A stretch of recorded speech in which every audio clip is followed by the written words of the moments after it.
Bring the Monday, May 15th, 2023 Township Committee meeting to order.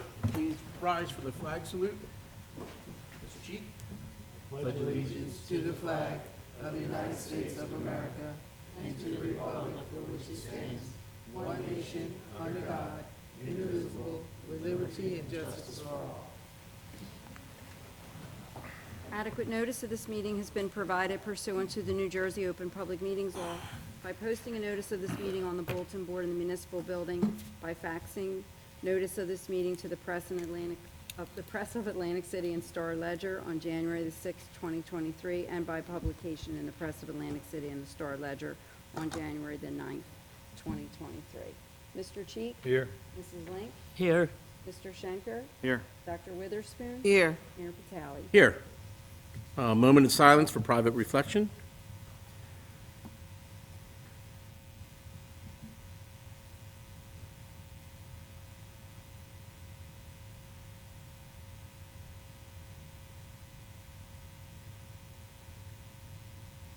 Okay, guest presentations, we have none.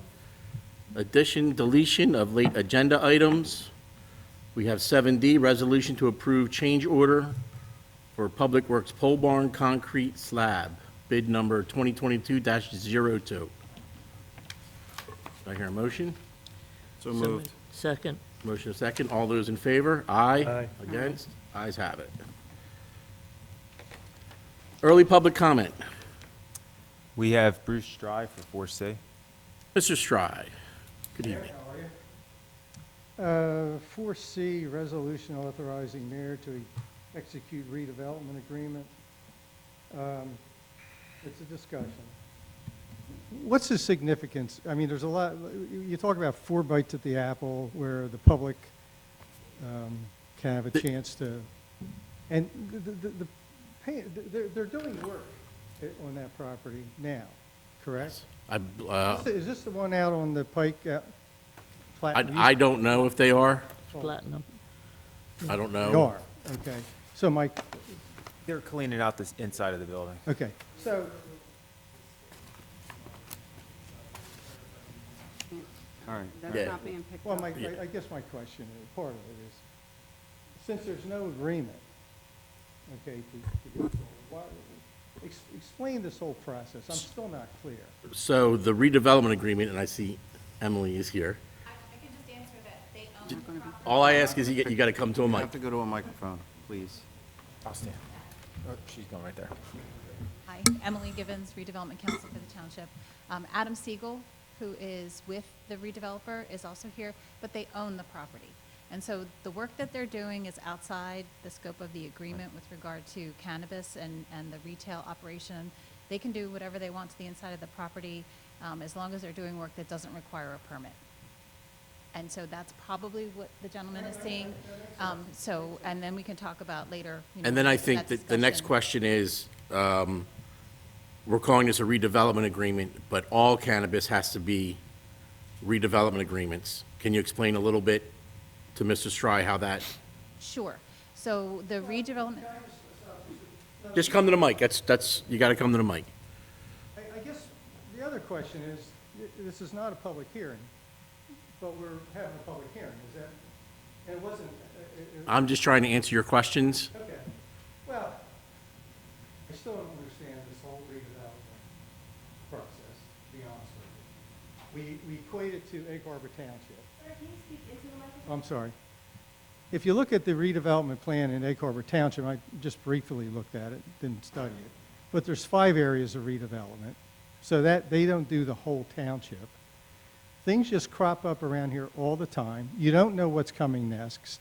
So and when you see this, you see work, and I understand, you know, you can do work on a property, but we know it's going to be towards the cannabis, without approval? So, As You long as you're understand? doing I'm work in there that confused. doesn't need I'm still inspections, okay. that's, I mean, cannabis is legal now, so it's like, I'm not here to argue about cannabis, okay? I'm still not certain how this whole, is this one of the 4 steps right here that you talk about? Yes. The Yes. public gets another, but it's not a Well- public well- hearing. It's not a public hearing. If this is one of the 4 steps that people have said, you get the public will have a chance. All right, correct. So, Emily, correct me if I'm wrong, Emily. So There- what has there- happened so far is the redevelopment plan amendments have been adopted. And those are for the township-wide redevelopment plan to allow cannabis in certain areas in the township. Those have finally been certified by Pinelands Commission with some changes that Pinelands required. And what that redevelopment plan amendment did was identify areas within the township where certain types of cannabis uses were going to be permitted. In this instance, it's highway commercial, retail cannabis operators are permitted uses. Last year, a request for proposals was issued by the township, and Royal Highness submitted its response. The then administration reviewed that response, evaluated that response, and then, once they scored and evaluated that response, it was brought to mayor and committee for them to determine whether or not they were going to issue a letter of support for that applicant.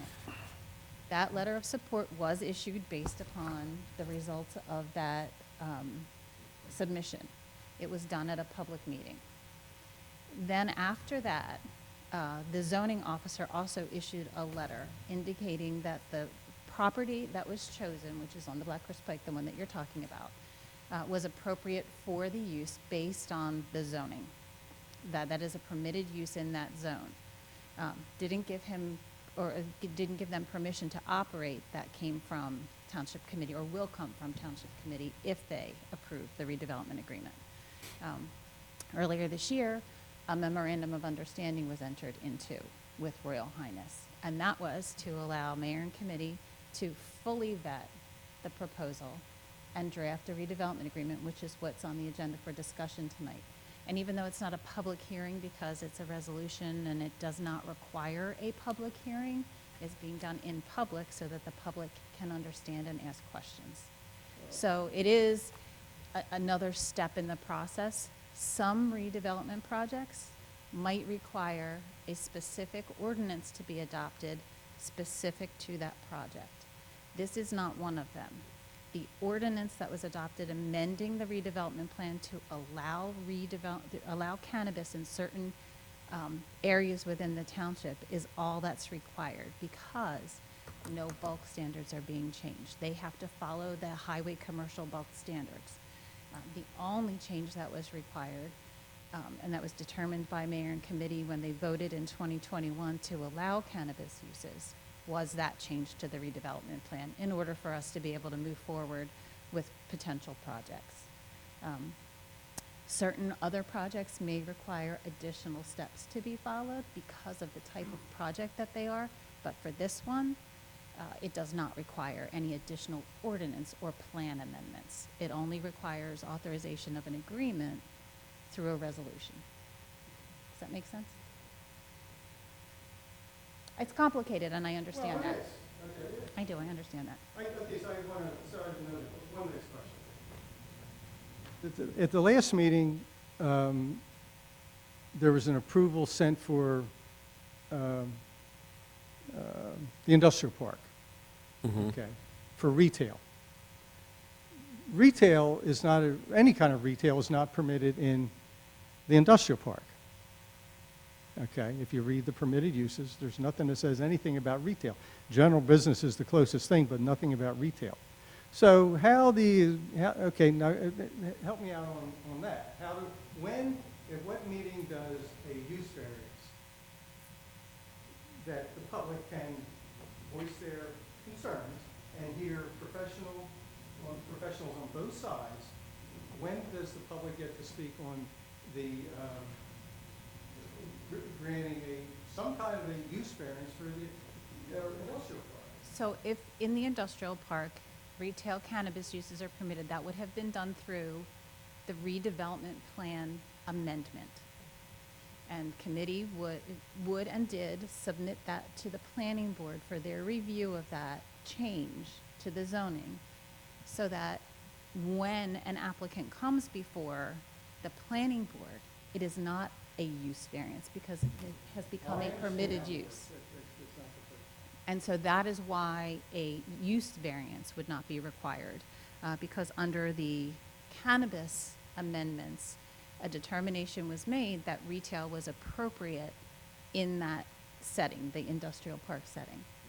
And that was done at a public, through introduction at a public hearing, referral to a planning board, at a public meeting at the planning board, back to mayor and committee for a public hearing on that ordinance adoption. And so everything is done in a public setting with the opportunity for people to take questions, for the committee to take questions, for professionals to take questions, but it is no longer considered a use variance at that point. I understand. So somebody explain to me why we have a zoning board anymore. Since there is a redevelopment plan for the whole entirety of the township, okay, anybody that does not want to go to the zoning board to adhere to, as we have done since, what's it say? Well, since zoning in the 50s, why do we have a zoning board? If somebody doesn't like the zoning, they go to you guys, you have all kinds of different meetings, and you go to the planning board. It's very confusing to the public. Rather than have one set of meetings where and it's worked very good for a lot of years. So why do we still have a zoning board? Explain that to me. Well, I mean, you're on the zoning board. Are you telling me that nobody comes to the zoning board anymore? Fences and sheds. What you could do, combine it. Many townships have a combined planning and zoning. Okay? That's perfectly legitimate. It's within the state statute. So you might as well just get rid of the zoning board. There's no use for us anymore. What's that? None whatsoever. Population to have one. Thank you. Okay. Thank you. Thanks, Emily. Anybody else? Early public comment? That's it. That's it? Okay. 3, 2023 budget.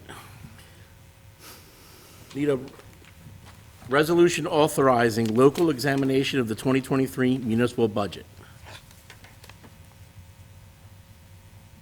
Do I hear So moved. I have a motion? Second. I have a motion and a second. Roll call vote, please. Mr. Cheek? Yes. Mrs. Link? yes, Mr. Shanker? Yes. Dr. Witherspoon? Yes. Mayor Patali? Yes. Oh, yes, and carried. Resolution authorizing the 2023 municipal budget to be read by title only. Motion. so moved, I have a motion and a second. Roll call vote, please. Let me just read this, please. Resolution authorizing Township of Hamilton 2023 budget to be read by title only. Whereas NJSA 40A:4-8 provides that the budget be read by title only at the time of public hearing if a resolution is passed by not less than a majority of the full governing body, providing that at least 1 week prior to the date of hearing, a complete copy of the approved budget as advertised has been posted in the municipal building, and copies have been made available by the clerk to persons requesting them, and whereas these two conditions have been met, now therefore be it resolved by the governing body of the Township of Hamilton that the 2023 budget shall be read by title only. We have a motion and a second, so I'll just call the roll. Mr. Cheek? Yes. Mrs. Link? yes, Mr. Shanker? Yes. Dr. Witherspoon? Yes. Mayor Patali? Yes. Oh, yes, and carried. And this is a public hearing for the 2023 municipal budget. I open it to the public. Come on down. Yes, Carl. 5 cents is quite high. 5.8. That's quite high. Can you explain why it has to be so high? Well, when it was introduced, we gave a very detailed presentation, basically raises for all of our employees, inflation, fuel is going up, natural gas is going up, electric is going up. Everything's going up. Everything's going up, Yeah. and we held the line last year. We plugged some holes with some Recovery Act money, and that's not The there this year to do that. Yeah. So we're at a point where we have to raise taxes. There's really not much we can do. We did all the department heads did an outstanding job whittling things down, cutting wherever they could cut, and still providing all the services that everybody expects to get.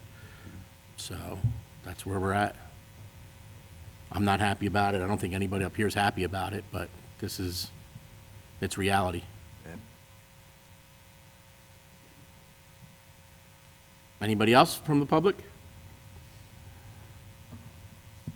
Motion to close? Have a motion? Second. Second. All those in favor? Aye. Aye. Against? Aye. We are closed. So, adoption of the 2023 municipal budget. Really close. Do I hear a motion? Yeah. I have a motion. So moved. I have a motion. Second. I have a motion and a second. Roll call vote, please. Mr. Cheek, As the mayor said, it's something we have to do. It's nothing we all want to do, and it's just one of those things that we have to do. I vote yes. Mrs. Link,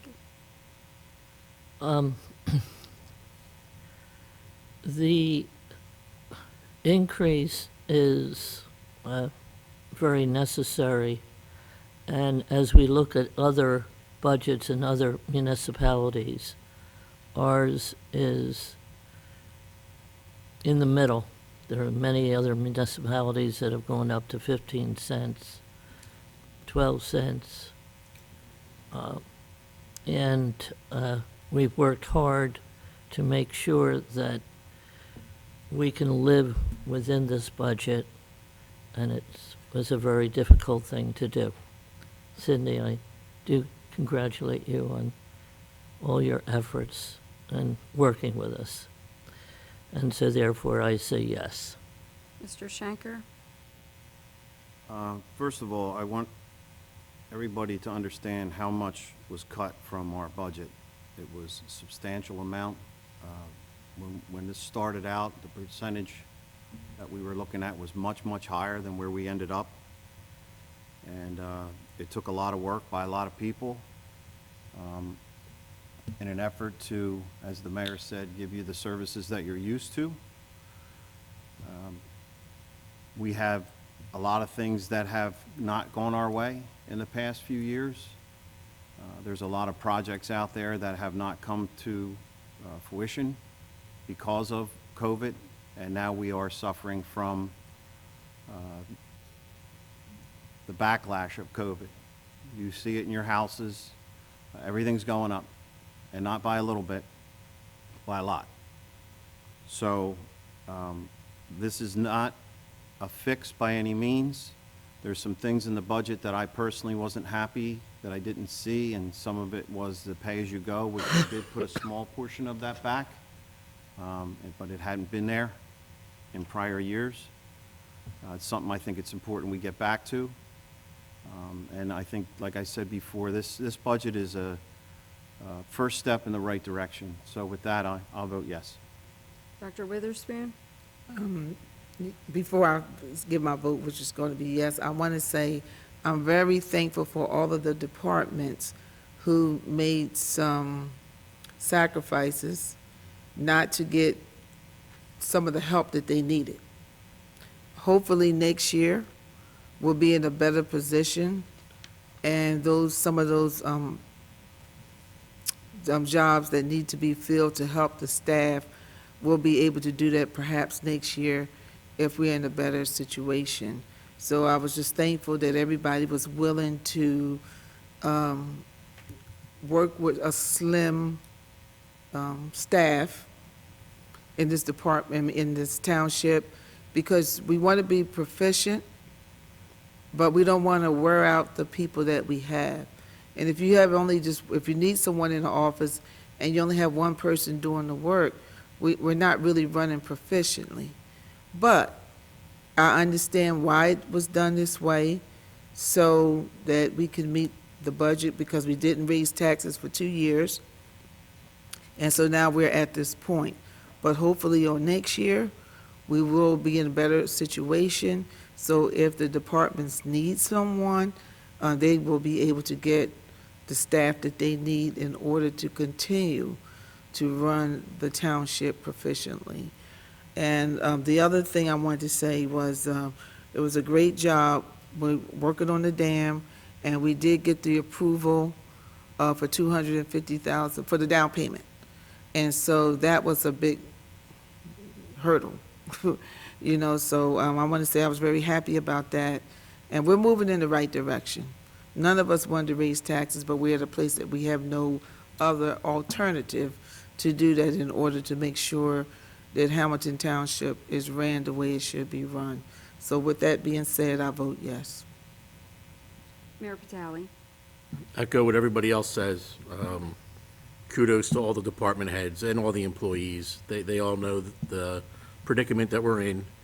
They're all going to continue to work hard like they always do, and pick up the slack where they have to, and get through this year. Hopefully next year is better. I think if the moves that we made will put us in a much better position next year, to see things like Thelma said, to fill some holes that we have, and then make life a little bit easier for everybody here in town. So with that, I vote yes for this budget. All yes and adopted. All right. Moving on. Discussion. Proposed ordinance amending Chapter 167 of the Township Code to provide for or amend the fees for certain land development applications. Good evening, Mayor, committee members. Good evening. Yeah, what you have before you is a draft of basically the planning and zoning fee ordinance. It's something that really hasn't been gone through since 2018. I think we did add some fees for appeals for HPC, but aside from that, it's unchanged for over 5 years. For the most part, there's some minor changes to the amounts that we will be are proposed to charge for certain fees. The other things that have been added, and this has been with input from Bob Watkins, your municipal engineer, for several things. Number one is for witnessing of soil borings to be done on development sites. Historically, that's something that's never really been charged for. I presume it's been coming out of developer escrow fees, Bob. I don't know. But since with the new stormwater regulations, it's a lot more than major developers that have to do this stuff. It just made sense to set a fee, people can go do the work, and it doesn't come out of whatever review escrows come up. It's a way of controlling how much they wind up paying on that information also. Similarly, with the zoning permits for single-family and two-family residentials, based on the changes to the stormwater management regulations, every new residential unit will have to be inspected make sure that they're properly graded away from the properties. Up until now, the engineer's office has been looking at those in major subdivisions and site plans and things of that nature. So it's also bringing in what we call the spot lots, the isolated lots elsewhere. Secondly, with the changes in the bonding requirements that were adopted several years ago, site grading and landscaping was one of those items that, wasn't included as part of the bond. Therefore, it's something that they're not inspecting, and traditionally, that's where the inspection fees came from on those major developments. So now even the major developers will be paying separately for each individual application for the engineer to come up and do the site inspections. Aside from that, there was just some reorganization to make sure that it's clear that if you're applying for a site plan and you need variances, what the cost for the variances will be, have things organized in that fashion. Similarly with, the cost for items such as the administrative review, some minor changes there. There's also one new item listed in here that's, I'm going to blame Bob for, but it's a good idea. A conceptual review, which as you see is for no charge. And the idea is that when people come in, have a thought of an idea, but they're not sure if it's something that can go forward, as we call them internally, fishing expeditions. They can get 15 minutes with the professionals, tell them what they're looking for. They can get feedback from folks like Bob, and if they decide to pursue it, then they can post an escrow and come in for regular applicant workshops. So that when you're on those, again, exploratory So missions. that would be like a pre-workshop? Yeah, it's like a pre-workshop. Like I said, fishing expedition. You've got an idea. You come in, you talk to them, and they say, yeah, it might work out. You go, then you can get somebody to work up a design for you. Then you start working through the regular workshop process. Yeah, pre-workshop, if that's what you want to call it, yes. Gotcha.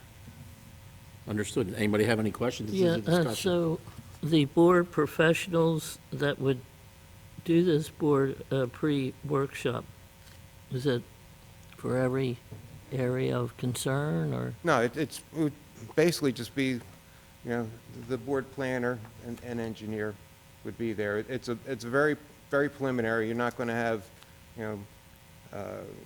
your full gamut of I'm not going to have professionals. the traffic engineer. No, you're not going to have them, not going to have landscaper. It's sort of the vetting of, is this an idea that might work here? And if so, what do I need to have? Yeah, we're just trying to make it easier and more friendly for, residents or developers to come in, get some feedback before they spend their money on professionals coming in and putting the site plan together. I was just noticing the workshop with board professionals, that $700 fee. I don't know if we really require the need that, because once they submit an application for site plan or subdivision approval, they'll have an escrow.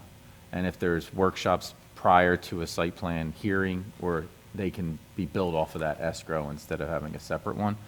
I don't know if that was discussed or if that was still wanting to stay in there. I think until they get to the point of filing, there may be a workshop Okay. involved, so. Yeah. Again, it's one of those things that we keep an eye on, and Yeah, I think down it'd the be road, if it's not needed, it can always be struck out. It'll be more of an internal with the zoning office and working back and forth with them. Again, we were trying to look at it as for billing purposes as well, going through finance and having separate bills for each workshop just gets a lot of paperwork. It bogs down, I think, Cindy's office a little bit with these workshops as well for billing purposes. So I think it was to try to eliminate it entirely and just have these workshops for concepts just free of charge, and we give them our opinions. And if they move forward, it's a site plan application. They have an escrow for that, and we go from And I there. would say they would get their escrow money back for If it's the not workshop. used, yeah. They usually do for the workshops, and that's just all this extra paperwork that goes involved with these workshops. So that's why if it's a conceptual workshop, no fee involved. If they submit for an application for site plan or subdivision approval, they have to submit a escrow and application fees anyway. And then if they need to come in for a TRC or like a technical, it'll be billed through there separately. So it was trying to relieve the paperwork and refunding these workshops. So, but I think this is a good start. The other ones, just real quick for the stormwater management, typically you should have your professional on the planning board, whoever's doing the review for stormwater management design, inspecting these drainage, soil borings prior to them submitting the drainage report to confirm that those soil borings are correct of what is being dug out there. If the professional that's reviewing it didn't inspect those borings, they're taking the responsibility of the engineer that's submitting the design, their word for it. And then sometimes when you go out there in the field and you inspect, and there's different conditions out there than what was submitted, it changes the whole design in the field, and changes occur to an applicant that wasn't aware of 4 feet of clay that has to be removed in a basin. And hence, if we had somebody checking that at the time of design, they can ensure that it's part of the approval process, and the developer knows that and puts that fee in their construction costs. So it's a basically checks and balances at that point with that. The other ones, again, were just for spot lots. It was brought to my attention that nobody was really reviewing the grading of single-family homes that are not part of a subdivision, and to have a building code official signing off on grading, I felt was giving them a liability that they shouldn't have. They're building within 5 feet of the building and inside. Outside of the building, 5 feet is the engineer should be checking to make sure the grading is proper. So that's why that fee was put in there for that. Very good. I have a question. Grading. With the engineer checking the test borings and whatnot, is that when the project requires, what is it, there's a certain square foot of disturbed land that, That's, like a single-family dwelling that just puts a driveway in, they don't have to do that? I would not, no. It's there's for a there's site plan or subdivision Yeah, but approval. there's a square foot requirement. Yep. And that's when, above that, that's when it would. When they're submitting for the subdivision or site plan approval for planning board, that's when they submit for Yeah, it. okay.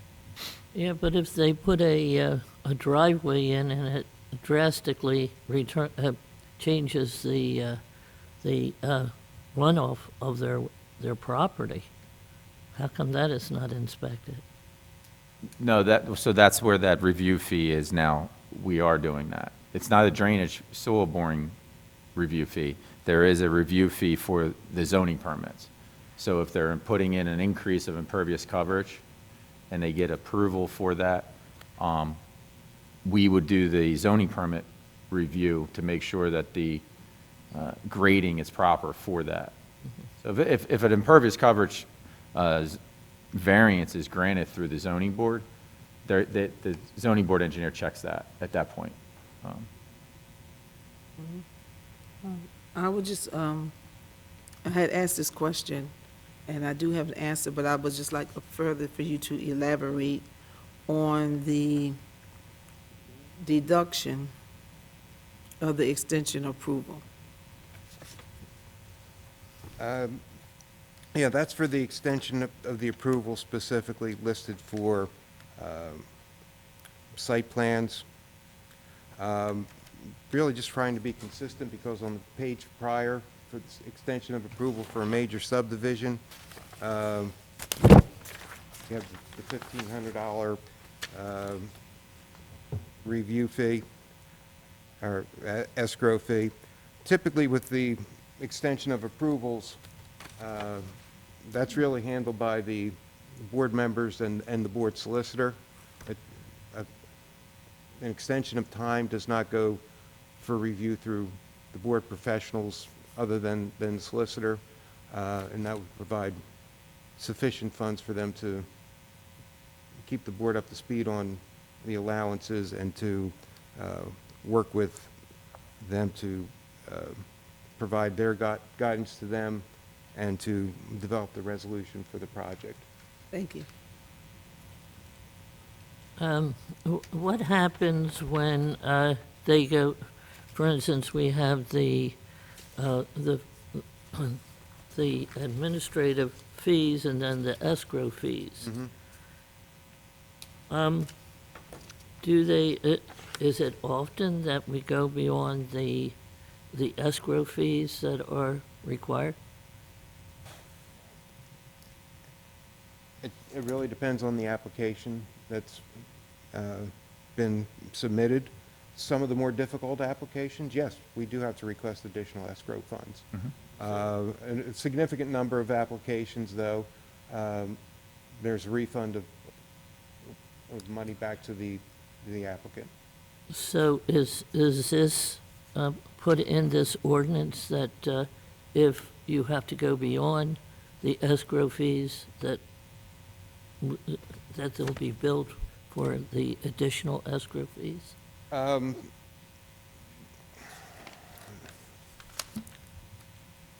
That is in another section of the same item, saying that they, and under the state law, once the escrow gets below a certain amount, they're 30 required Okay. 30%? to,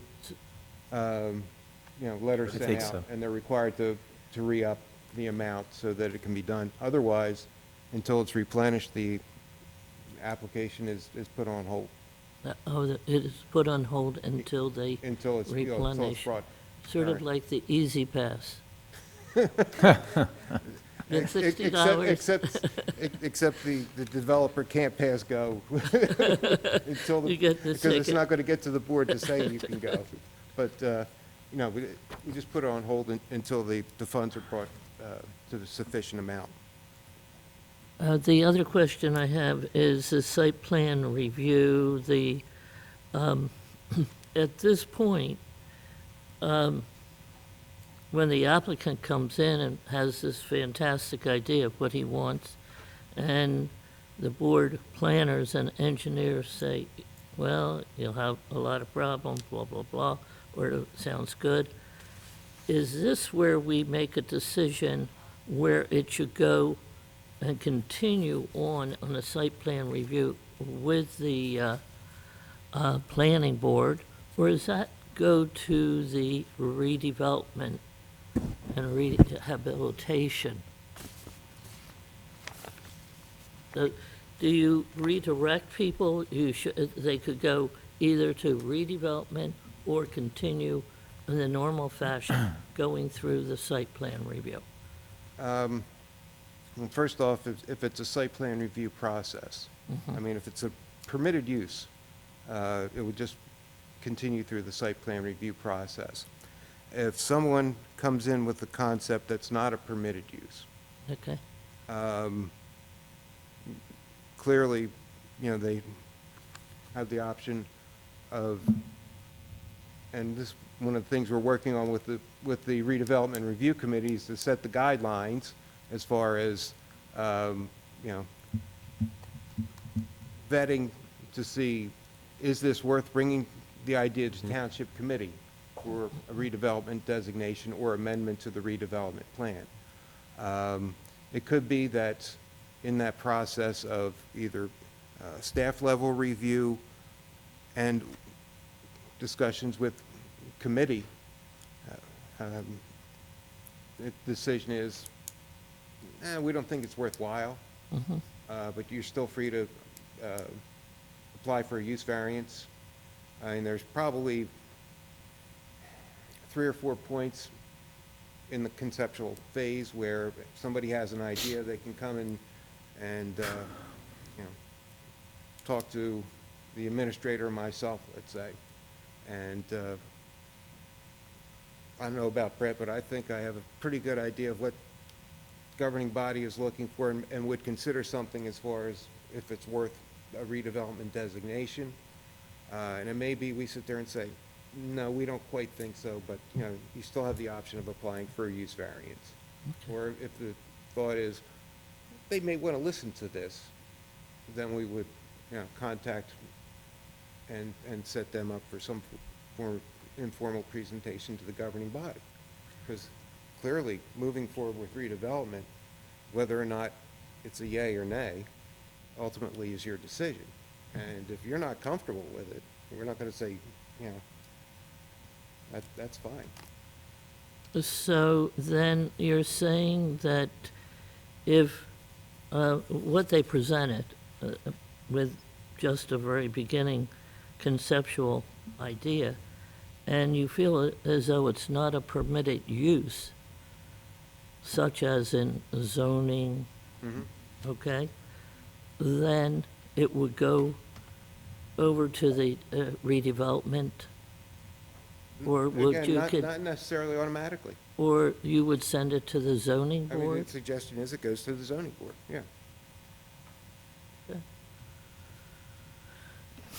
Bill, just a question. Most people that come in looking for redevelopment, they're not led that way, is that correct?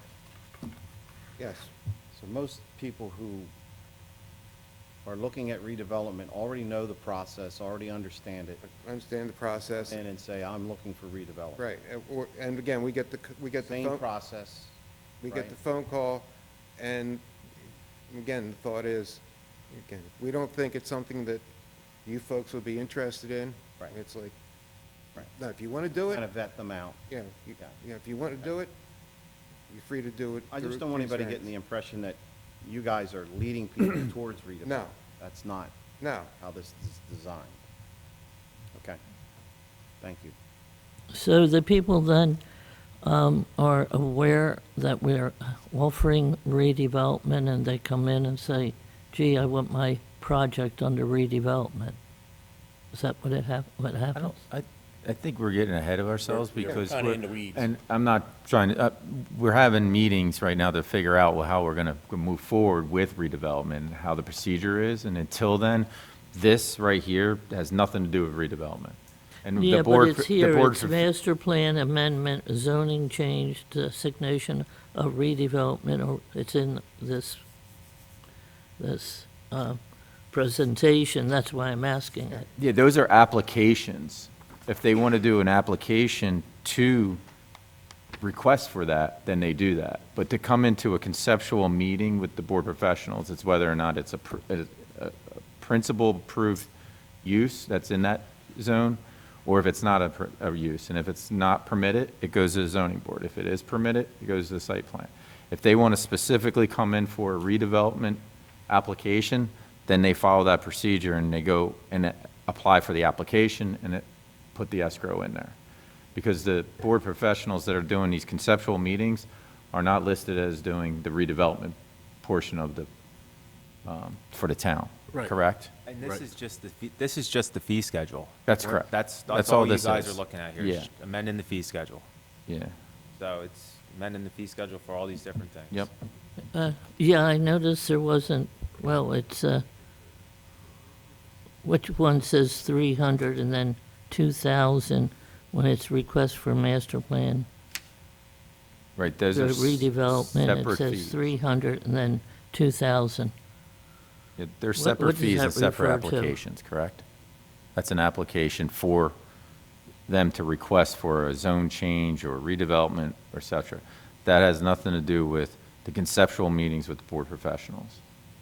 Okay, Yeah, I just want to make clear that. okay, that it. Yeah, we're not- they're not together, they're absolutely different. Yep. Mr. Mayor, can we move this, Okay. All right. Yeah, can we move this along to make this ordinance, they'll prepare the ordinance? prepare the ordinance, to go ahead and prepare the ordinance for Right. for our next meeting. Do we need a motion for that? Need a mo, yes. So move to amend the fees for certain land development applications. Second. I have a motion, and a second. All those in favor? Aye. Aye. Against? Ayes have it. Aye. 4B, proposed ordinance cannabis licensing, regulation, and penalties. Mr. Sartorio.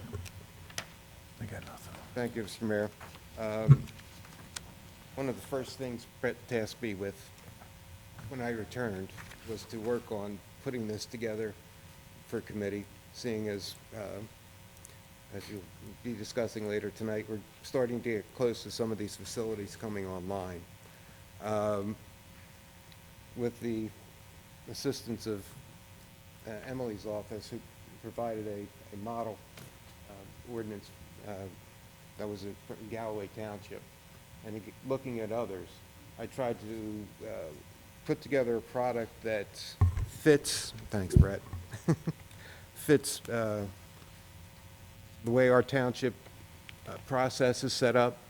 I mean, since we have, endorsements only through response or request for qualifications as opposed to an open process.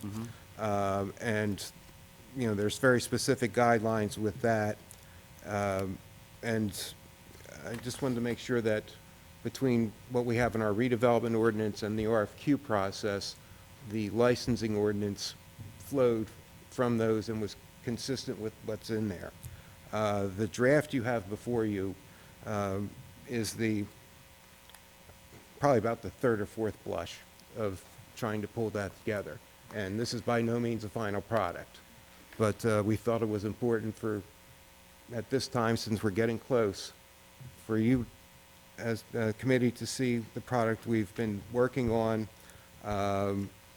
make it available for your review and comments as we're going forward. And also, we'll be circulating it to, Rita's got a copy. I imagine we probably should send a copy of this to the police and also with code enforcement, since they're involved in this process too, to get their comments back. And as I said, I've already got a couple of comments from Rita with regard to the timing and the procedures that we'll be trying to iron out. But again, it's just sort of a, this is where we are. Within the next month, we should have a, hopefully, final draft to you for your full consideration. It's just to provide an update as far as where we are. Okay. So we don't need a motion or anything to No, go don't forward need- with this. This is now, just you again, it's just telling us where you're at right where we're now. at. If you guys have any comments, you can, I have a question. yes, sir. What is a micro business? 2,500 same- square feet and less? That same question, why is it? Micro business, it's, as it says here, no more than 10 employees, establishing no more than 2,500 square feet. Is it And- retail, growing? or- Growing, right? It depends. It could be, it Is could it be all of all them? Yeah, Is it? Any Okay. or all. It's all and above, just if they, Yeah. just a small retail business it could be? Small, and it has to be someone who is a resident of the state of New Jersey for at least 2 years, and one of them, if it's like 51%, 49% owned, you have to have a member who is either a resident of your municipality or an adjacent municipality. Speak at the mic. Yeah. Qualify. She needs to speak, she needs to speak into the mic. You Yeah. had to go to the microphone. We gotta do better. Yeah.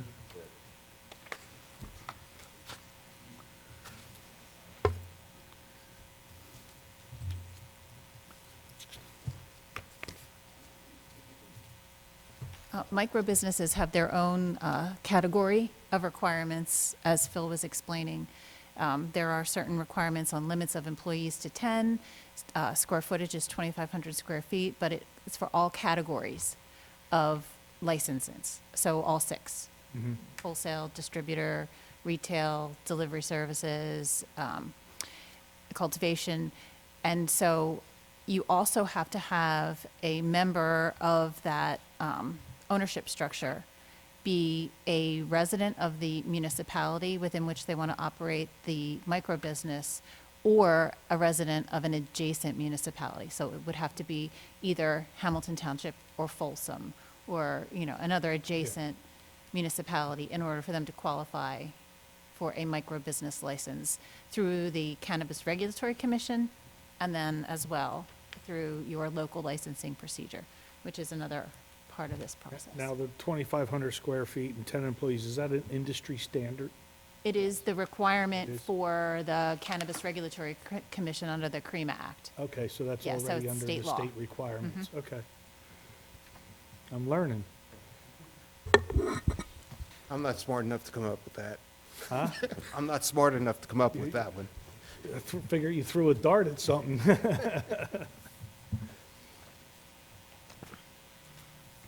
So I have a couple questions, if you have a second. So, in the one section here, it says permit reasonable inspections of cannabis facilities of the Township of Hamilton authorities for purpose of enforcing provisions in this chapter. I'm assuming that would be our zoning officer, yes? I think we're allowed to code enforcement or Code zoning, or enforcement? whomever the governing body designates to be Okay, so facilities. in here, Bill? I'm sorry.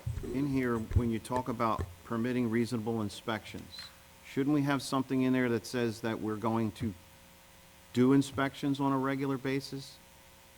Because one of the concerns for me, for the growers, is the odors that these buildings and they're obligated to take care of that.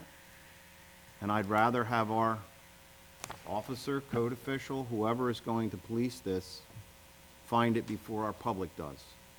So can we add something in there that these are Sure. semi-annually, quarterly?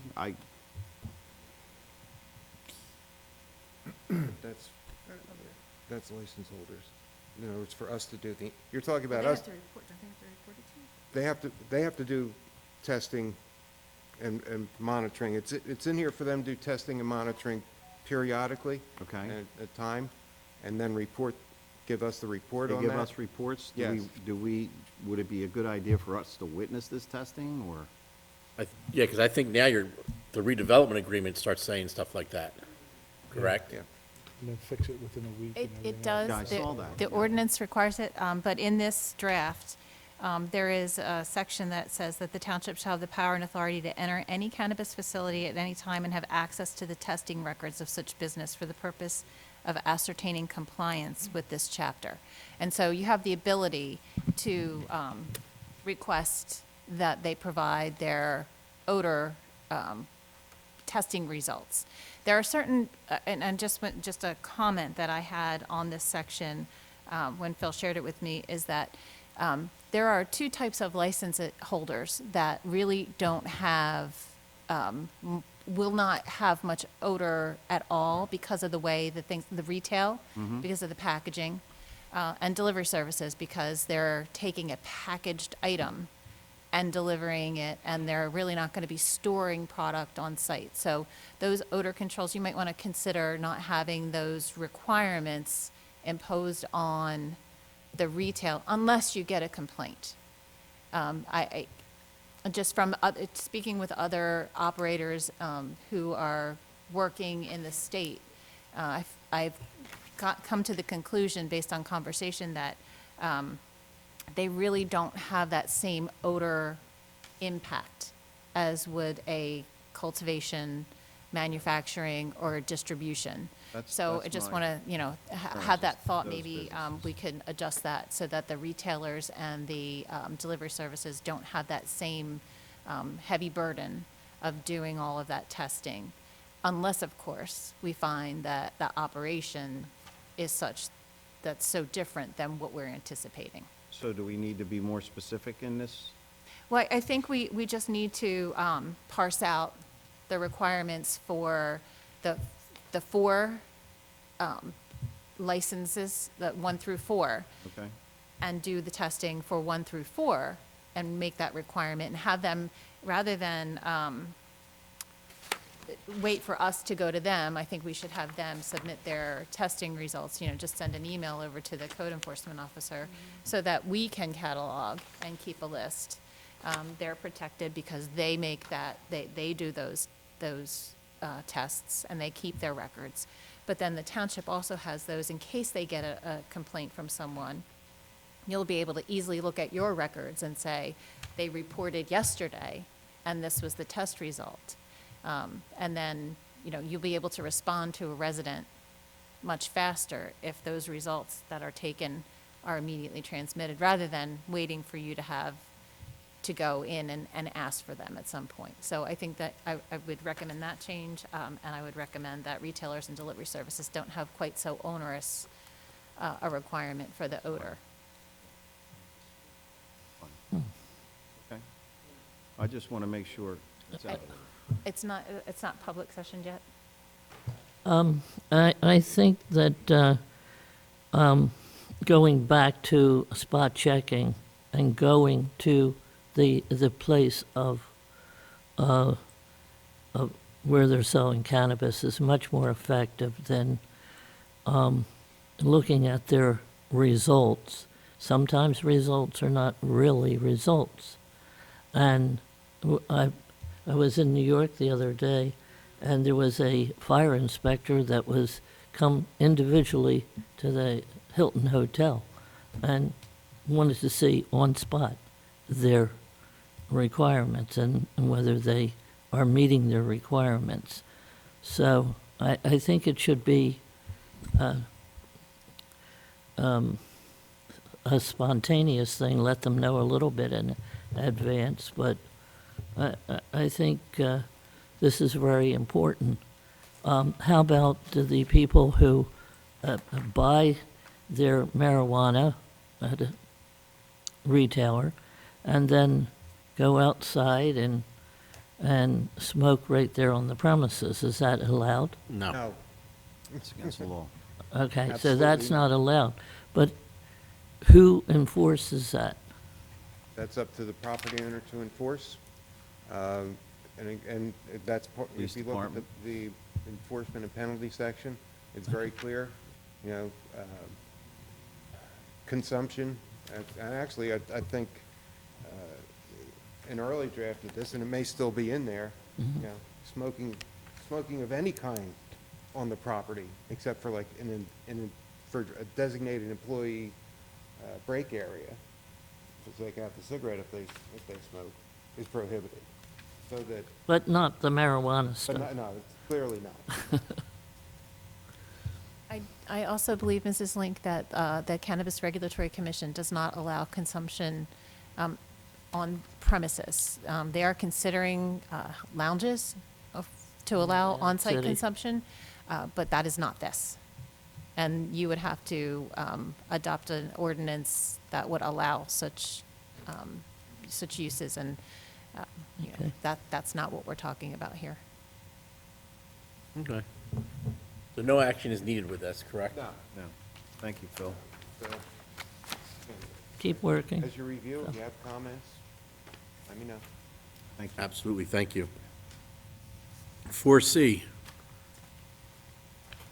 resolution authorizing the mayor to execute a redevelopment agreement with Royal Highness Dispensary LLC, also known as Hello High Dispensary LLC. So moved. Second. I have a motion and a second. I have a question. I have some questions on this. Mr. Schenker? So at this point, do they have their license from the state yet? So they received their license from the state, and Mr. Adam Siegel is here as a representative of the redeveloper, so he can answer those questions directly for you.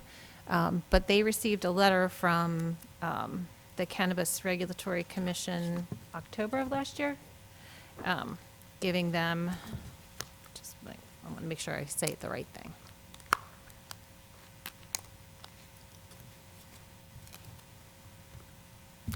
And you're welcome to speak up now. We were given our, what I would call a provisional license, but we were given our letter from the CRC in October as a Class 5 cannabis business, but technically it's not a license yet because we have to go through the entire process with the township. We have to go through inspections. So you have to get through this part. Yeah, that's the very last thing that happens is the licensing from the state, but we do have our letter saying that we are approved from the state to Okay. operate. I have a question about Article 3, redeveloper covenants, declaration of covenants and restrictions. That's on page 12. The redeveloper shall carry out the project in accordance with the provisions of the redevelopment agreement, the redevelopment plan, legal requirements including but not limited to the redevelopment law, all governmental approvals and environmental laws. Now, I didn't know there was a redevelopment law. Yes, ma'am. Okay, where is that cited? The redevelopment law Yeah, should be at the very beginning here. The first whereas clause on page 1, under witnesseth, the local redevelopment and housing law, NJSA 40A:12A-1, the redevelopment law, provides a process for municipalities to participate in the redevelopment and improvement in areas of need of redevelopment or rehabilitation. and that's considered a law? The That was- redevelopment law is, yes, that is the statute that provides the municipalities with the authority What- to act under redevelopment. But how is this redevelopment? We moved pursuant to I know you included it in all your amendments and blah, blah, blah, blah, blah, but I don't understand why a cannabis application has to go before redevelopment. And I know that we, in 2018, 2019, we said this, this, and that, but I still don't understand why it's under redevelopment. Redevelopment, well, this one is probably the best example of redevelopment, which you've taken a prior business and now we're changing it to another. But The decision was made in 2021 to move forward under the redevelopment process so that mayor and committee had more control and say in what happened with these businesses and where they were located, to require that there were declarations and covenants between the committee as the representative of the township and the entity that was going to be operating the businesses, to require the odor control, to require them to be subject to certain other requirements that an applicant who might just go before the planning board or the zoning board would not have to do. And so this was this additional level of control through a contract, this redevelopment agreement between the township and any entity that wanted to operate a cannabis business within the township. so what additional rules have you established that would not be established during a site plan review? So in this redevelopment agreement, the redeveloper is agreeing to certain things that he wouldn't otherwise have to do. Like what? One of them is that they are going to be hiring locally. This redeveloper has contracted with an entity that is going to be doing hiring, helping them hire local people from the township. They've made a commitment to do that. They wouldn't otherwise have to do that. The planning board can't impose those conditions and restrictions through their site plan application. But the committee, in their RFP process and through the redevelopment process and this redevelopment agreement, can do that.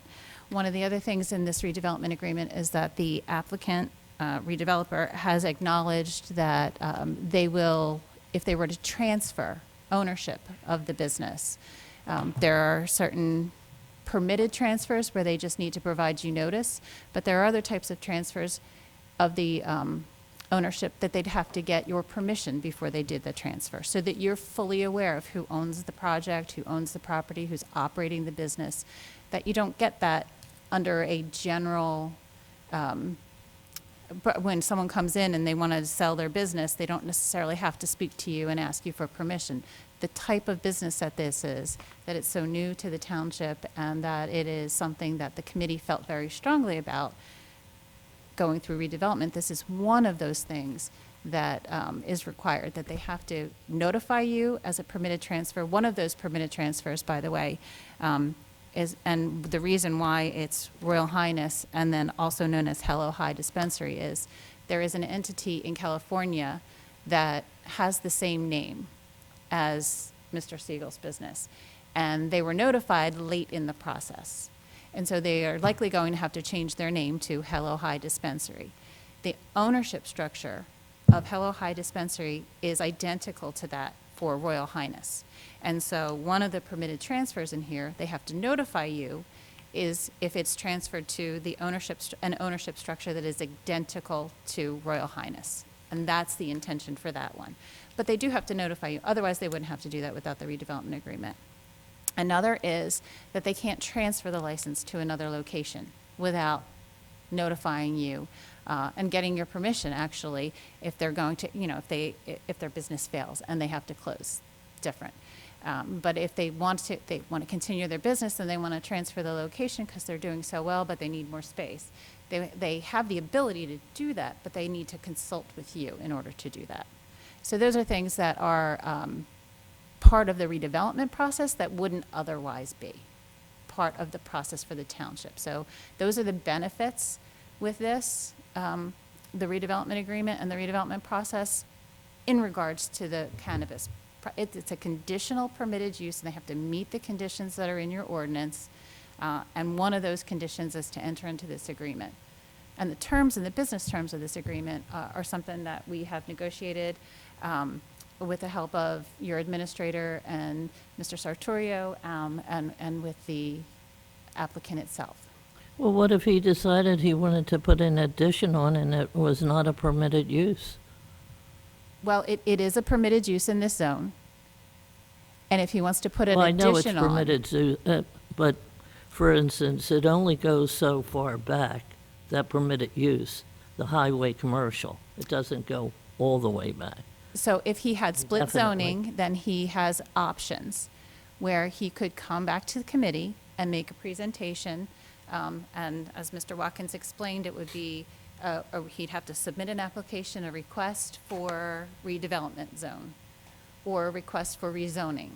And that would go through Township Committee, and then it would go through all of those procedures that you have established for your redevelopment committee or for other rezoning through your zoning board or your planning board.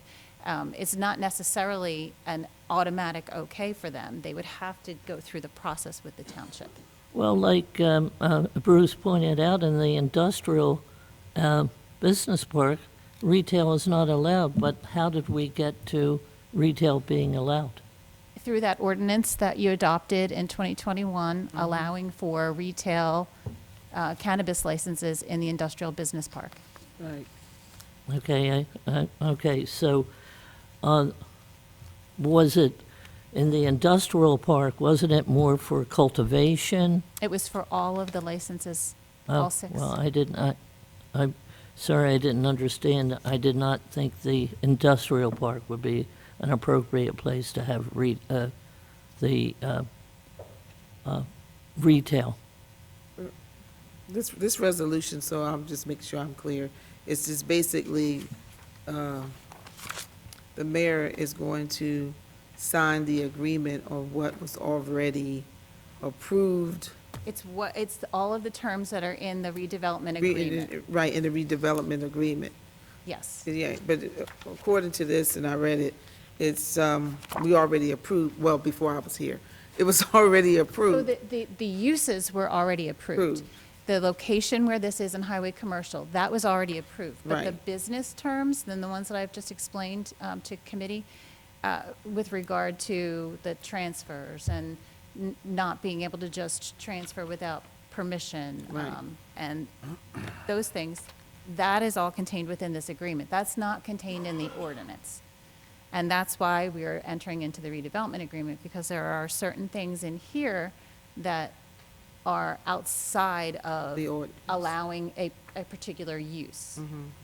But you, Okay, in thank you. essence, are you saying, because we went over all the uses, but in the long and the short of it is it being approved by both boards, planning and zoning, not So- just planning, but zoning and planning? No, zoning does not have, the zoning board at this point does not have a role in this process. Well, I think it should.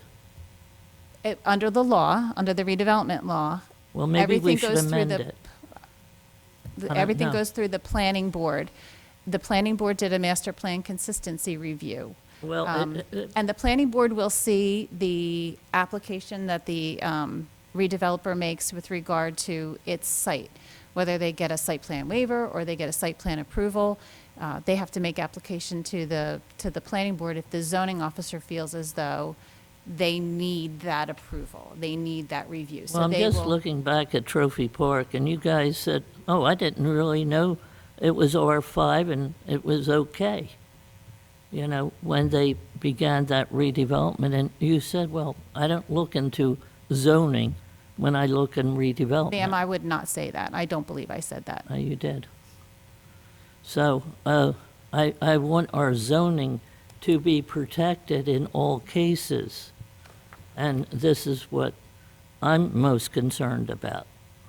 But I believe the highway commercial, which he has presented, abides by our zoning and planning, and, you know, there are other steps he has to take. So that's my own opinion. All right, do I hear a motion to go ahead and move this forward to, So move. We already have a motion. Already have a and motion. that's We right, had a you're right, we motion do. and a Yeah. second. Motion and a second. You're right. All those in favor of moving this forward? Aye. Aye. Against? Isn't there a vote to be taken That's what we just did. when you say aye? Yeah. Wanna- You go to the individuals. This I think doesn't she's require, asking for a roll call. you want a roll call? I think it Roll should call be vote, taken. please. Let's just do that. Mr. Cheek? Yes. Mrs. Link? Under these circumstances, knowing that it is a permitted use under the zoning requirements, I would say yes. Mr. Shanker? Yes. Dr. Witherspoon? Yes. Mayor Patali? Yes. Oh, yes, and carried. Thank you. Thank you. 5, public hearing and adoption of ordinances. Ordinance 2041-2023, an ordinance authorizing the sale of lots 15, 16, 17, 18, and Block 390, as shown on the tax map of the Township of Hamilton, and granting to the owner or owners of said real property contiguous to same the right to prior refusal to purchase such land in the Township of Hamilton, County of Atlantic, and State of New Jersey. So move. No, public hearing. No, public hearing, sorry. Yes, this is a public hearing. Does anybody wish to speak? Motion to close? I have a Second.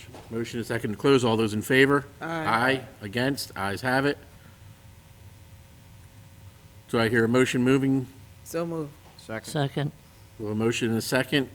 Roll call vote, please. Mr. Cheek? Yes. Mrs. Link? yes. Mr. Shanker? Yes. Dr. Witherspoon? Yes. Mayor Patali? Yes. Oh, yes, and adopted. 5B, ordinance 2042-2023, bond ordinance providing for the construction of a new dam spillway and related improvements at Lake Lenape, located within the Township of Hamilton in the County of Atlantic, New Jersey, appropriating $5 million therefore, and authorizing the issuance of $5 million bonds or notes of the township for financing the cost thereof. This is a public hearing. Anybody from the public wish to speak? Hear a motion to close? So moved. Second. Motion and a second. All those in favor? Aye. Aye. Against? Do I hear a motion moving this ordinance? So moved, Second. I have a motion and a second. Roll call vote, please. Mr. Cheek? Yes. Mrs. Link? yes. Mr. Shanker? Yes. Dr. Witherspoon? Yes. Mayor Patali? Another step closer, yes. Oh, yes, and It's adopted. been long in coming, so, yes. 5C, ordinance 2043-2023, an ordinance amending ordinance 1931-2020, an ordinance establishing regulations and fees for trash removal in conjunction with shared service agreement with the County of Atlantic Utilities Authority. This is a public hearing. Anybody from the public wish to speak? Seeing no Motion to one. move, to close public portion. Second. I have a motion, a second. All those in favor? Aye. Against? Do I hear a motion moving this Motion. ordinance? Second. Motion, a second.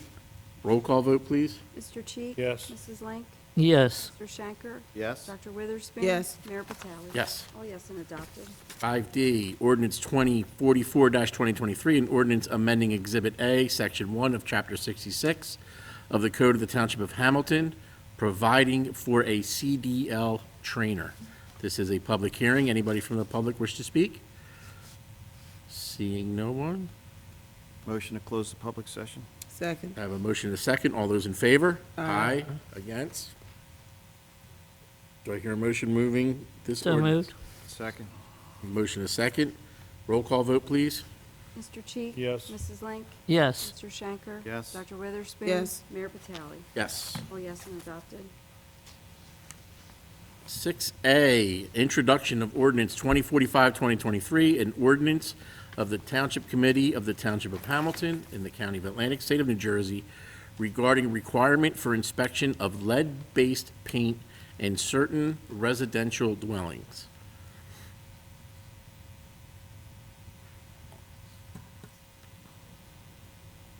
Do I hear a motion? Motion. Oh, Oh, I'm sorry. Yeah, you're asking for, I have a motion. Do I have a second? Second. Motion and a second. All those in favor of moving this? I am in Oh. favor, but I just wanted to ask, Absolutely. and I did get an answer, and I'm thankful for it. I know it's an ongoing process, but is there a time when this will be completed, but we'll have a list on those properties? I hope to have it by the time the ordinance is adopted. Thank you. Oh. I have a question also. They talk about the remediation of the lead-based paint. And how does that happen? Do they use another paint over it? You could paint over it, you could remove the wood that has the lead on it and replace it.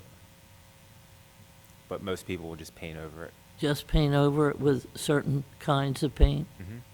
Not lead paint? Not lead.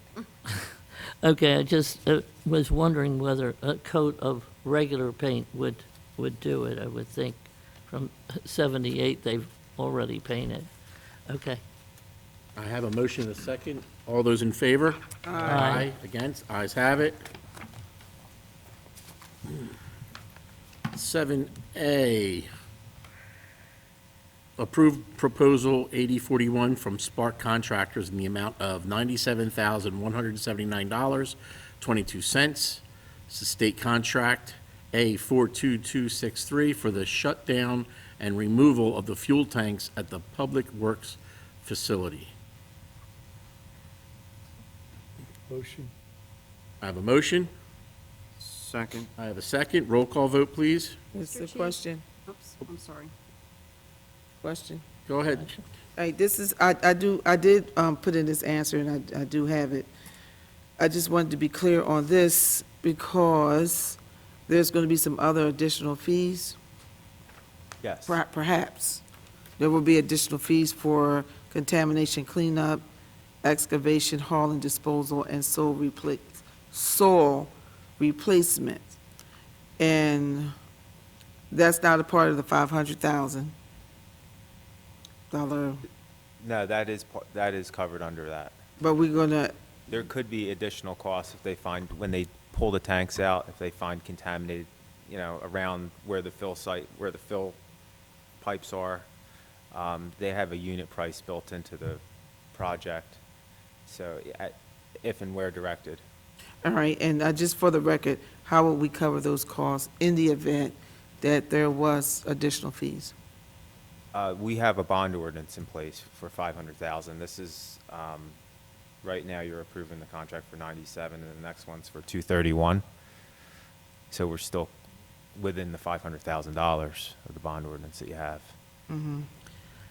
So And- inside these two numbers, there's no remediation? There is. On 7A, there is unit price. If you look at the,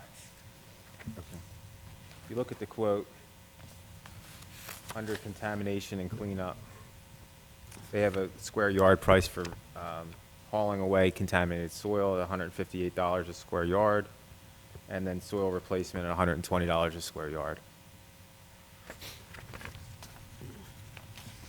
Well, the next- This is in addition to the soil that they're going to have to bring in for when they remove the 8,000-gallon tank. They have to bring soil in to fill the hole. But So- this is just unit pricing for contaminated soil. Right, but we may have to increase that. We might. Yes. Yes. I just wanted that for the record, I understand I'm approving it, but we may have to increase it depending on what they find. So make sure that we have enough to cover the costs. We Well, this did is- testing, and the testing came up clean, The but you don't testing, know the what's extended, underneath we know that tank. there's no extended contamination. The additional costs would be for installing the new tanks Right. when they come in. So if we have to go over the $500,000, it would be for the installation of the For new the tanks. installation. Yes, Got it. not for the cleanup, Not for the cleanup. not for the Hey, All right, thank you. Brett, can you explain to me how it would cost $97,000 to remove a tank? I just can't fathom this. remove into, it's both tanks. It's the diesel and gasoline tank. Okay. It's pulling them out, decommissioning them, certifying that they're clean, getting rid of the tanks, and then filling the 2 holes. 8,000-gallon tank is huge. Okay, It's filling in two of those So there's- areas adjacent to Atlantic Avenue. okay, so there's a lot to do. There is, and it does sound high, but that's what this costs. So. And we didn't Could have go been out a to lot bid worse. for Could have been this? a lot worse if it was contaminated. Okay. All right, very good. Okay, so we're ready to pass this. I do have a motion and a second, correct? Yeah, Yes. Roll call vote, please. Mr. Chi? Yes. Mrs. Link? yes, Mr. Shanker? Yes. Dr. Witherspoon? Yes. Mayor Patali? Yes. All yes and carried. 7B, authorize the purchase of new gasoline tank, diesel tank, gas dispensers, and hardware from E.O. Habhager in the amount of $231,260.11, State Contract A 42261. So moved. I have a motion. Second. I have a second. Roll call vote, please. Mr. Chi? Yes. Mrs. Link? yes, Mr. Shanker? Yes. Dr. Witherspoon? Yes. Mayor Patali? Yes. All yes and carried. And just a reminder that the county is going to pay how much of this? 65% of the 231. it's 65. We have to, they'll reimburse us. Yes. Once we get the tanks. We will be reimbursed. That's a good deal. 7C, award a non-fair and open contract to renew SDL agreement, licensing agreement with SDL Inc. in the amount of $36,200 for period 7/1/23 to 6/30/24. So moved. Second, Roll call vote, please. Mr. Chi? Yes. Mrs. Link? yes, Mr. Shanker? Yes. Dr. Witherspoon? Yes. Mayor Patali? Yes. All yes and carried. 7D, award change order for bid 2022-02 Public Works Pole Barn Concrete Slab to AJR Masonry LLC for $4,800. So moved. second, I have a motion and a second. Roll call vote, please. Mr. Chi? Yes. Mrs. Link? yes, Mr. Shanker? Yes. Dr. Witherspoon? Yes. Mayor Patali? Yes. All yes and carried. Consent agenda.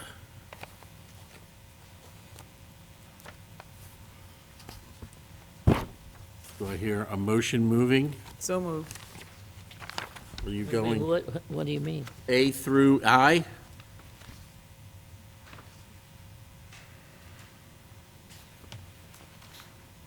So moved, Yeah, A through I? yeah. I already gave the motion, so I just need a second. No, you had to say, Just wanted to make sure it was A through I, that's all. Yeah. Okay. I have a motion, a second, A through I. All those in favor? Aye. Aye. Against? So moved. Aye.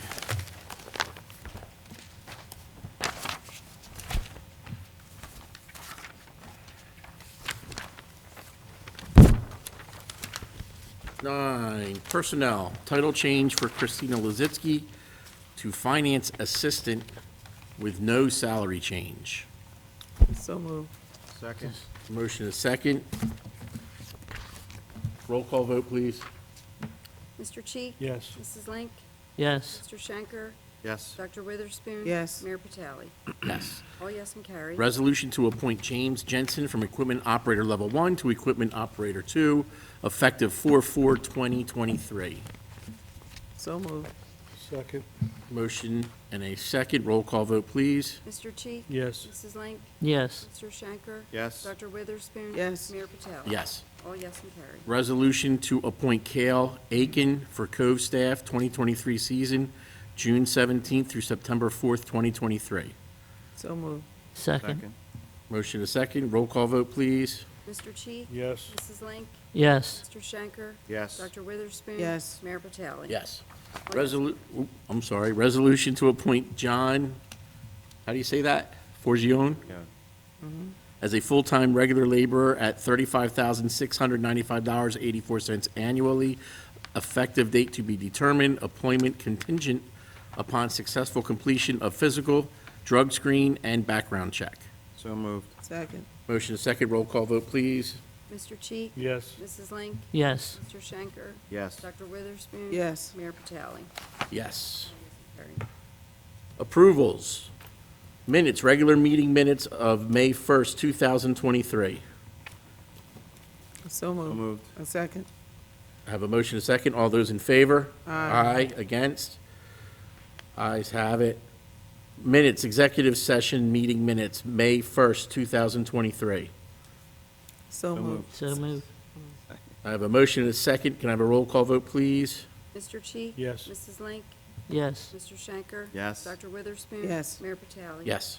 All yes and carried. Bills, bill list total, $2,639,544.23. so moved, Second. I have a motion and a second. Roll call vote, please. Mr. Cheek? Yes. Mrs. Link? yes, Mr. Schenker? Yes. Dr. Witherspoon? Yes. Mayor Patali? Yes. All yes and carried. Reports. Mr. Administrator. I just want to again congratulate Cindy and the township for securing that local finance board waiver. It saves the taxpayers $231,000 or 1.3 cents on this year's budget, tax rate, so that was huge. Yes, That's all good I have. job. Solicitor. Nothing to report this evening from the solicitor. Mr. Engineer. Hello. I did give you a hot topics list. I'm just going to briefly highlight a couple things. First is we're advertising to bid 4 roadway projects. The Phase 2 road program, the 2022 municipal aid for Atlantic Avenue, the 2022 local freight impact fund grant for Atlantic Avenue Phase 3, and 2023 municipal aid for New York Avenue Phase 5.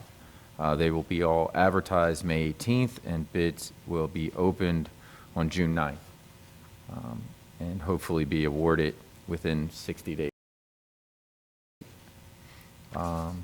Secondly, we received preliminary plans back from the architect for the Leapy Field concession stand for the second story plan.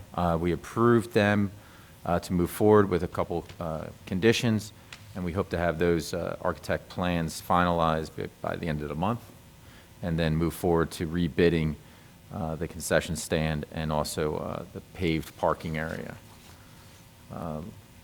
Secondly, we are working with Rita's office as well for the road opening fees and road opening permit application. And we'll have that presented for discussion on the June 5th meeting. And we have a final punch list out for Oakwood Lane subdivision with the developer. They're working towards that to fix any problems out there. There's some paving that needs to be fixed out there, as well as cleanup. And then we have a meeting tomorrow morning with the Hamilton Mall maintenance director to go over any outstanding issues with their final report for releasing a maintenance bond that's still being held by the clerk's office. So a lot of stuff happening in the next couple of weeks. Question. Yes. Go ahead. On the maintenance bond for the retention basins, have they submitted their annual report? No, that's what, they still have a lot of cleanup to do around the basin, so they Ton haven't. of Yes, cleanup, yeah. so we're taking what EDA had done and, piggybacking on top of it and making sure everything's done before we release anything. Now, do they have to submit their annual, like, They do, Yeah. yeah, absolutely. Yep. And pre-con meeting for the dam? That is next week? 23rd. Yeah, next week. Yep, at Atlantic County, It's on Dolphin Avenue, yeah. yes. what date is that? The 23rd, Yeah, the 23rd. Tuesday, the 23rd, right? Yes, it's 23rd, 11 o'clock. Is 11. 11 o'clock? 1:30, 1:30. 1:30. Just a question on Where is it? Atlantic Avenue phase, because that has been blocked off. I know they've been doing some work on Atlantic Avenue. That's correct. This, right How now. long will that, because you can't hardly get into the post office. Correct, so it's been closed off for the MUA for replacing the water main. I believe they still have another 2 weeks, I think, before they're completed, replacing the main. So Right. they have this week and probably next week. Okay. We're going to let that sit for probably 45 days before we have any of that roadway. That's phase 2 of, or the 2022 municipal aid project, roadway. So probably late July, August is when, if any, construction would start out there. Okay, and how do people get into the post office? I was just trying to figure that out. They can get into the post office right now. They can still go through, even though it says detour? Antillen. Yeah, Good on Cotillion 40 right right there, there. you can make a right. Wawa. You can go, I guess Oh, you I would say see, from west. the YY, yeah, and come around. Yes, All right, Yes. but not from not from Not from Summersworth Mays Landing Road. Not You- from Mays Landing Road. Right, you have to go all the way around to Babcock and then back around to Atlantic Avenue. Okay. That's how the detour was set up, I think. Okay, Yeah, that was discussed with Wade. okay. Yeah. Is that Thank you. open? Oh, I'm sorry. Mhm. Is that road open on the weekends? It's open at night, every night, and during the weekends, it's open as well. And it's paved every 2 days. They pave the trench there. We've been periodically, visiting it and making sure that it's safe with the MUA inspector as well. Sure you're doing compaction tests as well? They're compacting out there in a couple lifts, so we don't have any inspection escrow for us to be out there from. So it's all on the MUA. It's on them, and it's us to make sure that we let it sit long enough, and then if there's any settlement that's unsafe, their contractor's responsible for bringing it back up to standards before we go out there and pave. So that's an agreement that the MUA has. Yeah. Anything else? I don't think so. All right. Township committee members, Dr. Witherspoon. Yes, I was here last week and got to meet the Cove team that we approved that was going to be working the youth. And I introduced myself and welcomed them to the Cove team. I was only in there for about 5 minutes, but that was very, very nice to do. And Saturday, it was raining. I wasn't there for a long time, but I did go past the Sustainable Green Fair. It was well organized. I thought the school worked very good because it was raining. I even called the mayor because I thought they were going to cancel it, but it was rain or shine. So I did attend that, and it did look, it was very, very well organized. I did like the vendors that were there. I had an opportunity to stop by Atlantic Electric, but they have another name, Exelon. And they gave out light bulbs and different things of that nature. So it was a very, very good event. I wish it would have been total sunshine, but they made it work, and I thought that was great. And last but not least, I was supposed to attend the Atlantic County League of Municipalities meeting on Friday coming up, but due to a lack of responses, that meeting was canceled, and they will not reconvene until September. So I just wanted to let everybody know that. Thank you. Mr. Schenker. Thank you, Mr. Mayor. I too was at the Green Fair. Everybody involved did a great job. It's growing every year. It's getting so much bigger and better. Oak Crest High School was a big help. A lot of the young kids that go to Oak Crest High School volunteered to help out. And it really just turned out really nice. The weather was a little rough, but they made it through. But it was a very nice event, and I applaud everybody involved for what they did there. Again, I want to comment on the job that was done with the budget. It took a lot of hard work, a lot of meetings, probably a lot more than any other budget I was involved with. But everyone in the township was more than happy to sit down and make sure that everyone understood what was going on and listen to all the ideas of how we could do this and make it better. So, again, good job, and I look forward to doing it again next year. That's all I have, Mr. Mayor. Thank you very much. Mrs. Link? I would like to reiterate the comments about the budget. Everyone on this township committee were invited to participate, which normally it is just the people on the budget committee. And it was, all the comments were considered. and then they got to work on honing down what we could eliminate so we could come to a 5.8 penny. And it was a very hard thing to do, and as I was saying to Cindy and the rest of the committee, they did a great job. The idea, it originated from Cindy, that perhaps because of our involvement in getting the state to, put a sizable amount of money into the dam, and it came from this area. I think Carl was involved in that. That gave the impetus to ask for to not have the initial deposit made to have that bond, that $5 million bond, and that originated with Cindy, and thank you very much for that. And I was looking at all the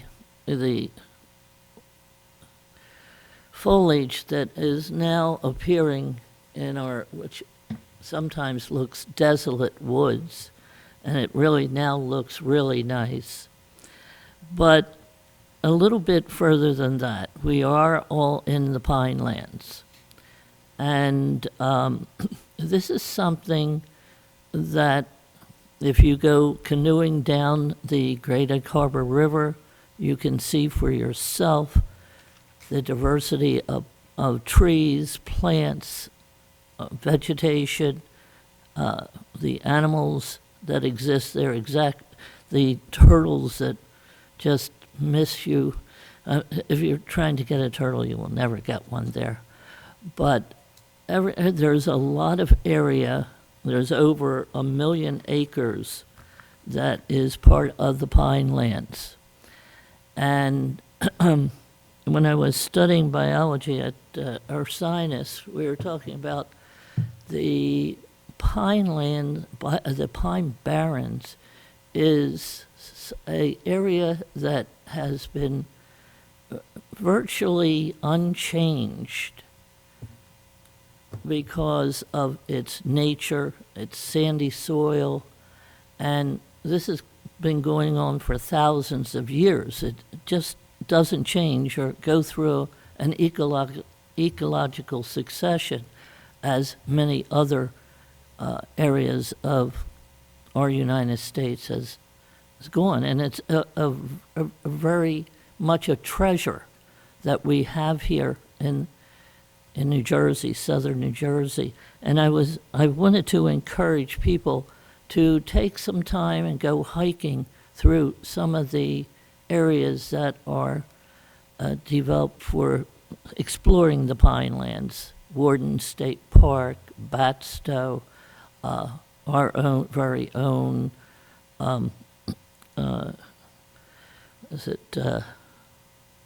park, the Atlantic Park on Route 50, and, just develop a finer appreciation for what we have here in South Jersey. And also the idea that we do preserve the water source that is very essential for all of New Jersey. And that is the Kirkwood-Cohansey Aquifer. And it is really very important. I used to take, when I was teaching in Pennsylvania, I would bring my students down to the Great Egg Harbor River, and we would always take a wonderful canoe safari down the Great Egg Harbor. And of all the things that they recounted when they remembered their years of learning biology, they recounted this, the trip down the Great Egg Harbor River. So we're we're obligated to, and under state law, to preserve it. So this is very important for us to consider all the ramifications of our zoning and how it has preserved it for many, many years. And as I say, very important for us to remain a residential area that is not laden with warehouses and, developments that would take this away from us. So that's my thought. Thank you. Mr. Cheek? I echo the thoughts with the people that worked on the budgets, all the department heads, and the sacrifices that everyone's made. And also to Cindy for the non-down payment on the mall, or, I'm sorry, not the mall, the dam. And it shows that we're working well. And that's it for me. Absolutely. Yeah, I'll say the same thing. Thanks to everybody with all the help with the budget, and kudos to Cindy and Brett for, mostly Cindy, I guess, for getting that waiver. Great job, thank you. This Saturday, the 20th, will be the Spring Carnival and Community Resource Fair at the Hess School from 10 to 1.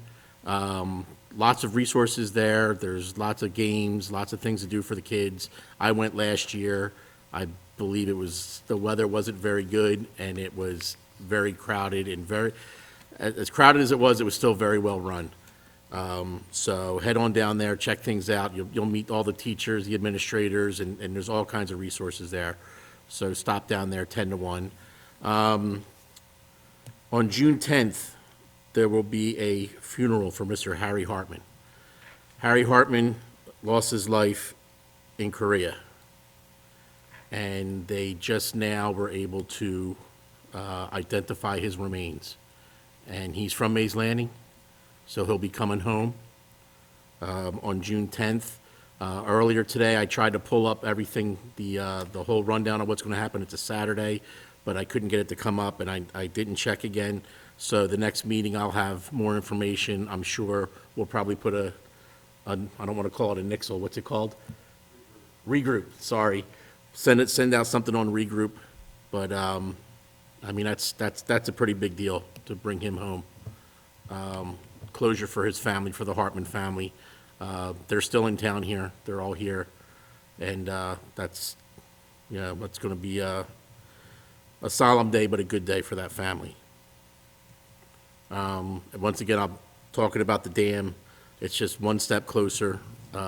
It's exciting to me to know that the pre-con meeting is coming up in a week and a half, or 2 weeks, or 1 week, I mean, and that's just one step closer to getting this done. And it's a really big deal for everybody here. It's the amount of time and money that the township pays and the county pays, going out there and having to take care of that dam. 2 weeks ago when we had the rain, I got the phone calls. Brett gets the phone calls. Brett gets phone calls direct to him. The water's high. What are you going to do?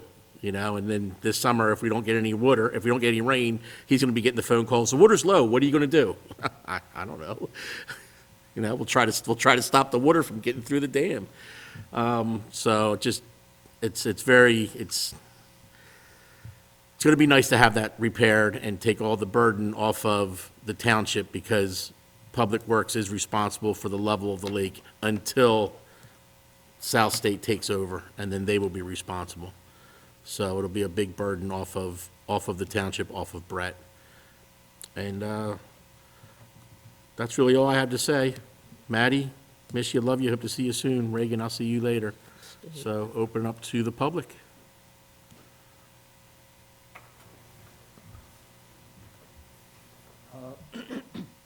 Sorry. Hi, my name is Miko Lukide, I'm Melissa Tomlinson. and we're both here tonight representing Pride in Mays Landing, a local LGBTQ organization. So we're just telling you all about and inviting you out to our second annual Atlantic County Pride in the Park, which is being held at Memorial Park in Mays Landing, right next to the county clerk's office. Last year was our first year doing this. We're very grateful for funding from the Atlantic County Council of Education Associations through a grant. Last year was absolutely wonderful, beyond our expectations. We had wonderful community organizations come out. We had a wonderful MC. We had music. People were having a very good time. We had, between getting people to table and getting the decorations in and getting the paperwork approved and everything, we had maybe like 2 weeks to actually advertise the event once we actually got everything together. And even with only 2 weeks to advertise, we ended up with over 200 people showing up to this event over the course of 4 hours. This year, we're advertising much more in advance, and we're expecting a much bigger turnout. We have a much bigger event this time around, more community organizations, some local vendors, resources. That's really important to us, providing resources to the local community. We're also going to have a talent show. If you know anybody who does some comedy or does some singing, we'd be happy to throw them into the mix. We have a wonderful MC, Michelle Tomko, a comedian out of Atlantic City, who partners with us. If it's all right with the mayor, I would like to approach the committee and provide some invites to the event with some information. Absolutely. My friend tells a little bit about the grant that funds the event. Hi. Just briefly, I wanted to let you know the funding for this grant actually comes from a grant system that is set up through the New Jersey Education Association. So we partner with different community organizations to work towards education, community support. I became the coordinator at the county level for this grant about 2 years ago, so I am definitely looking to expand upon what we do. We also participate in the Earth Day event over at ACUA. We were trying to get to the resource fair this Saturday, but we did not have anybody available to man the table, so we did have to cancel out of that.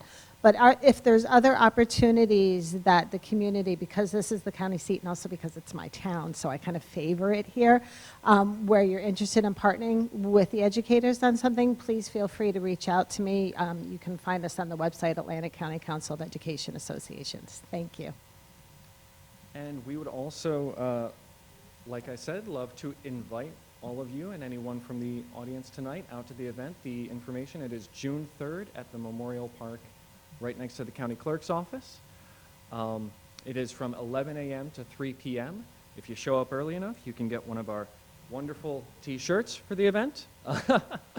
And we would also like to extend a thank you to the Township in particular. Rita Martino, I know you helped us a little bit getting this together, and also Carol Wright from Youth Services and Protection was a phenomenal help in getting everything approved, pushed through, and making sure that this event can happen again. So thank you very much. Very good, thank you. Good, thank you. Thank you.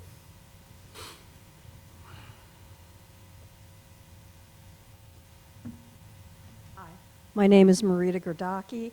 For the record, I'm not here as a board member from HWL. I am here as an individual taxpayer. And I have a couple questions. First of all, way back in when the whole fiasco started over at Woods Landing, who authorized the fact that the deal with Fernbach would be an evergreen deal? There was no time limits. Mr. Cheek, you were on the original planning board according to the minutes. Would you be Yes. able to enlighten us? Pardon me? You were on the board, planning board, Yes. according to the minutes. Would you be able to enlighten me on this? How come he had from 2009 and he's still not finished closing? He has 3 houses done. We're still waiting to close on them. Are you talking about the paving? The paving, but the whole process. It started in 2009. 60 houses in 13 years? Doesn't seem right, does it?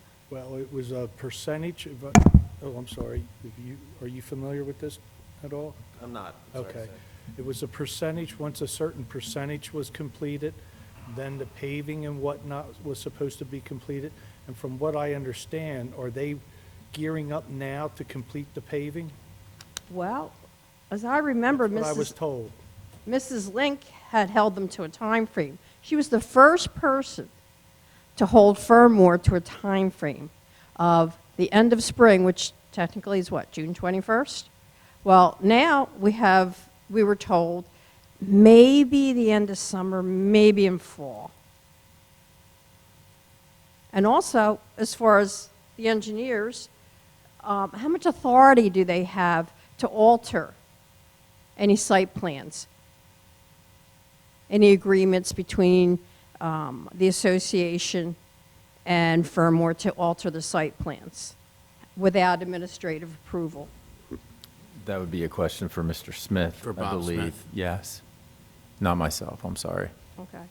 And my storm drain, Mr. Cheek, it's still not repaired, and it's getting worse. Now we have the little people on bikes coming over our way and throwing our safety cones and our boards, covering that huge hole, which a whole person, a whole man could fall through that hole. They throw everything into the creek. We still don't have any timeline on when that's going to be fixed. That's over 2 years now. That would be up to Mr. Smith as Yeah. well. Well, I've spoken to Yeah. you, and I've Reach out to spoken to Bob Mr. Smith. Smith. I'll reach out to Bob Smith tomorrow and find out a ETA on the storm drain repair and the paving. I'd be real appreciative of that. Thank you so very much for your time and your help. Thank you. Anybody else from the public? Motion to close? I have a motion. Second? I have a second. All those in favor? Aye. We're done. Could I have a motion to So moved. close? Second? Motion and a second. All those in favor? Aye. Aye.